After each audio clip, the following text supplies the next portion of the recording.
Jumpa kembali dengan saya, Roni Lukman. Kali ini saya akan mempersembahkan partai menarik antara Grandmaster Vladimir Ford berelo rating 2575 pada saat itu dari Jerman melawan Grandmaster Anatoly Karpov berelo rating 2690 pada saat itu dari Rusia.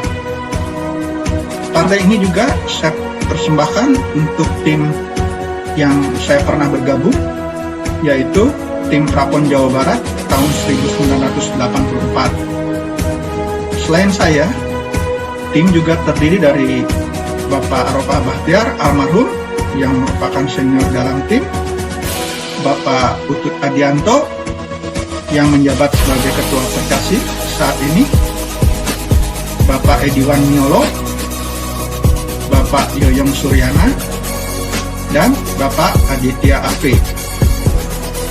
Kembali ke catur. Hort membuka permainan dengan D4, dibalas Karpov dengan kuda F6, dan partai berlanjut. Kuda F3, E6,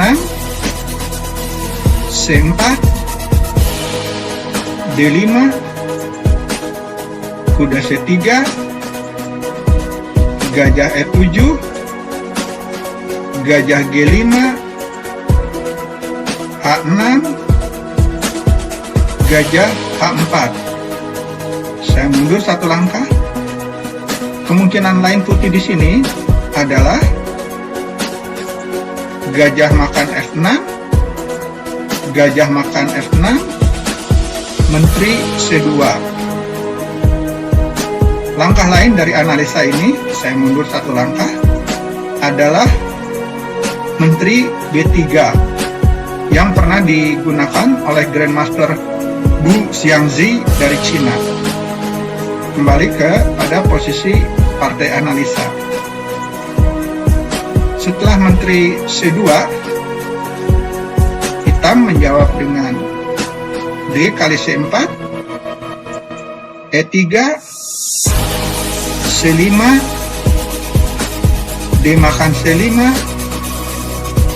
menteri A5, gajah makan C4, kuda D7, rokade, gajah makan C3, B makan C3, menteri makan C3, gajah D3. Seperti pada partai Ali Reza Firuza, elo rating 2702 pada saat itu melawan Levon Aronian, elo rating 2758 pada saat itu, dan dimenangkan oleh Ali Reza pada langkah ke-34. Kembali ke partai utama. Setelah gajah H4, hitam menjawab dengan rokade, berlanjut E3, B6, benteng C1. Saya mundur satu langkah. Alexander Grischuk berelo rating 2715 ketika melawan Vladimir Kramnik berelo rating 2785 bermain dengan gajah E2, gajah B7, gajah makan F6, gajah makan F6, C makan D5, E makan D5, B4, C6, dan seterusnya. Partai ini sendiri dimenangkan oleh Grischuk pada langkah ke-24. Kembali ke posisi partai utama. Setelah benteng C1, hitam menjawab gajah B7, C makan D5, E makan D5, gajah E2 melakukan perkembangan buah terakhir, kuda B ke D7, rokade, C5, Saya mundur satu langkah. Pilihan lainnya hitam di sini adalah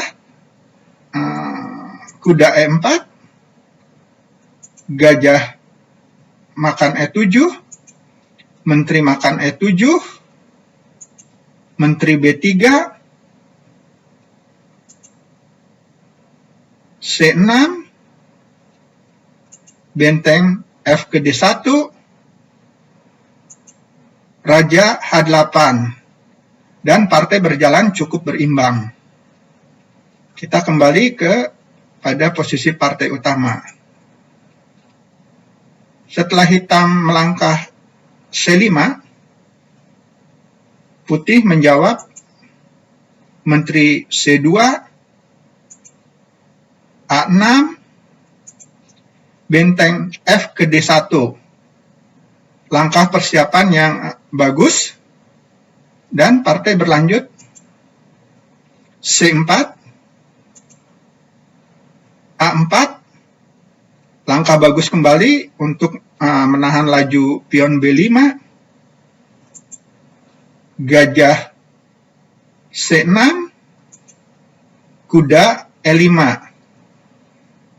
Langkah bagus lagi, di mana di sini hitam cukup sulit untuk memilih mendapatkan jawaban langkah yang terbaik. Perhatikan langkah persiapan putih sebelumnya, yaitu benteng F ke D1. Partai berlanjut, menteri C7, kuda makan C6. Dan setelah gajah hitam yang berada di C6 dihilangkan, maka putih mempunyai target untuk menekan pion yang berada di D5. Menteri makan C6, gajah F3, mulai melakukan penekanan terhadap D5, gajah B4, kuda makan D5. Langkah eksekusi yang bagus dari putih. Partai berlanjut, kuda makan D5, menteri F5. Dan di sini hitam terpaksa melepaskan kuda yang berada di D5. Partai berlanjut, menteri makan A4, gajah makan D5, sekaligus melakukan ancaman terhadap A8 dan petak F7. Partai berlanjut, benteng A C8, B3. Langkah bagus membuat hitam terpaksa menjawab dengan C makan B3. Tentu saja hitam tidak menjawab, saya mundur satu langkah.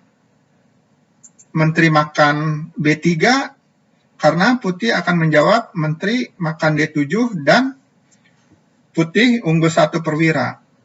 Kembali kepada posisi utama. Setelah C makan B3,